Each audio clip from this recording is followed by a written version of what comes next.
Some days you just don't feel like speaking. I, for example, today have a bit of a blocked nose. I've been fighting something. I'm feeling just a little bit under the weather. You maybe overdid it the night before and you have a little bit of vocal damage, or maybe, you're actually sick, or you just don't feel great, or maybe you just didn't get enough sleep. Whatever it is, we've all been there. Sometimes we have to speak anyway. And so here are a few of my tips to help you get over that. I don't recommend that you strain your voice. I don't recommend that you push your voice unnecessarily, but this is kind of emergency. In case of emergency, here are some things to do. If your voice is strained, if you were up late last night and screaming over the music or at a hockey game and screaming your lungs out, the best thing you can do is rest. And when I say rest, I don't mean just be silent, because if you are just silent and you're holding back in your throat, you can actually do more damage. By being quiet and tensing your throat, you're doing more damage than you are speaking. So when I say rest, I mean properly rest.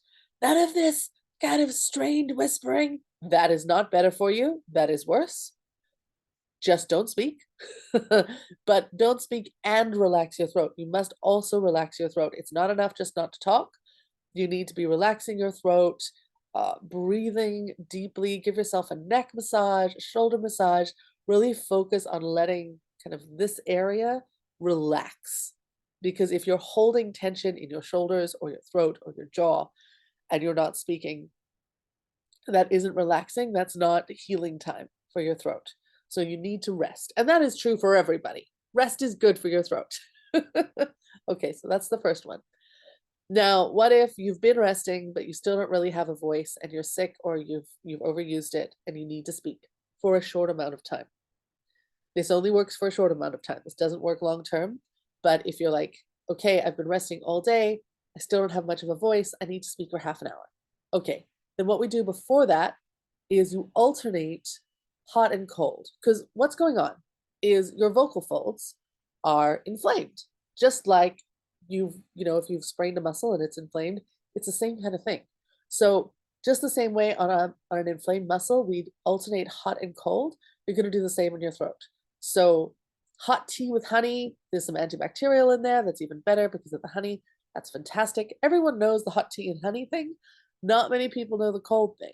So not like dairy smoothies, because then dairy is bad for mucus, blah, blah, blah, but some sort of iced, like slushy type thing, not extra sugar, not extra dairy, but like iced water and fruit and that kind of stuff.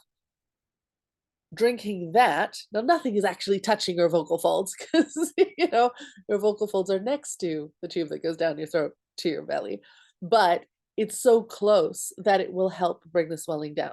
So something really, really cold, like a fruit smoothie or something, and drink it slowly so that that ice has lots of time to kind of spend going past your vocal folds. That will bring the inflammation down for a short amount of time, not forever, for a short amount of time. And then when you are speaking, make sure you're not speaking from the throat. Speak from your belly, use your floating ribs.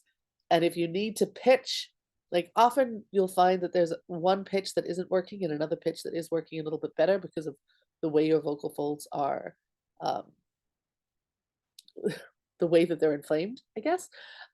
So, maybe speaking from my chest voice doesn't work very well, but speaking into my face works better. So I'm going to use that more.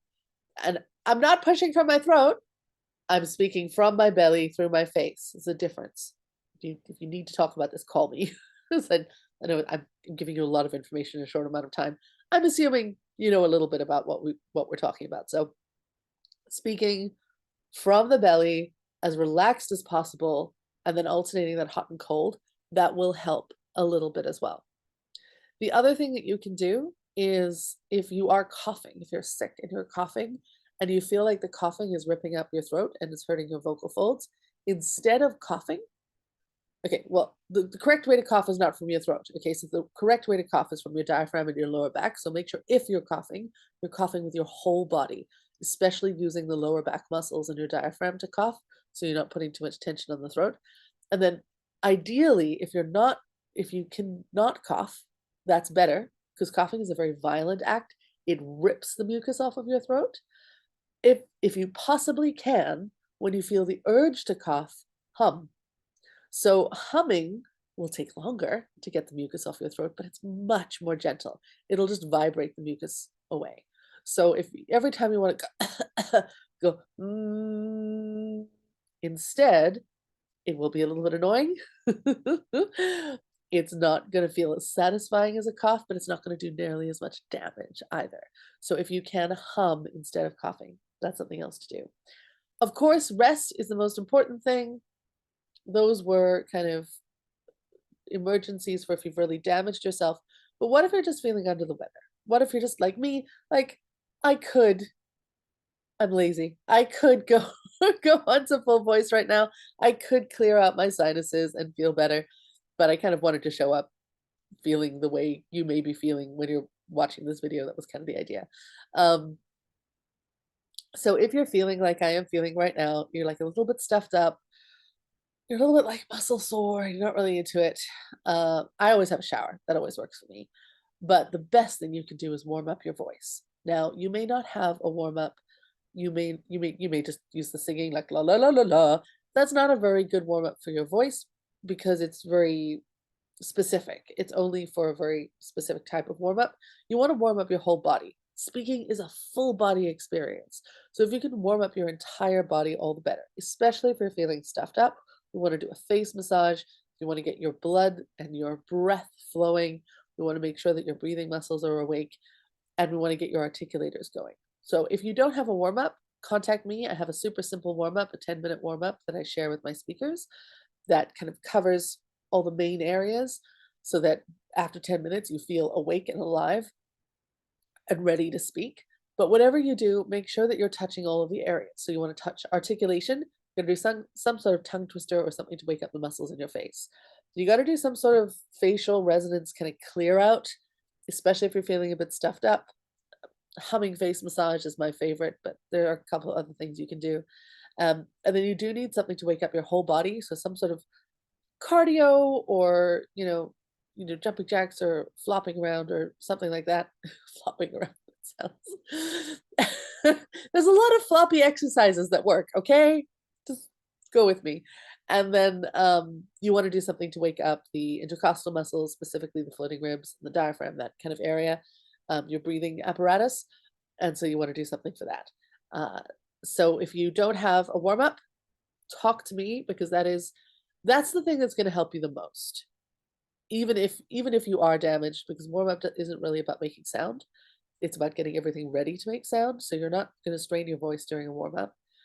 And all the other things are they're emergent. They're like in case of emergency break glass kind of thing. They're not going to work for very long. A warm up is your best friend, your best bet. You should be doing it before you speak every time anyway. And it'll just help you get into the zone. It'll help you wake up. It'll help you feel better. And it'll help you be more energized and excited to speak. So I hope that helped. I just thought it was a really appropriate topic since I'm feeling so under the weather today. Uh, so yeah, I thought I'd share with you the things that I do to get myself ready to speak when I'm not feeling up to it. Because let's be honest, we don't always want to show up, and sometimes we have to. And so, doing the work, getting yourself prepared, it really does make a huge difference. And that's what technique is all about. If we were all feeling amazing all the time, we wouldn't need most of this work. But vocal technique and performance technique is about how to be present, how to be alive, how to be engaging and energized when you haven't had a good day, or when you've been stuck in traffic, or when you haven't prepared as much as you wanted to, or all of those things. I hope this was useful. If you would like more tips, to follow me on my YouTube channel or my Facebook or all the other social media, I really appreciate your time, and I look forward to speaking to you again soon.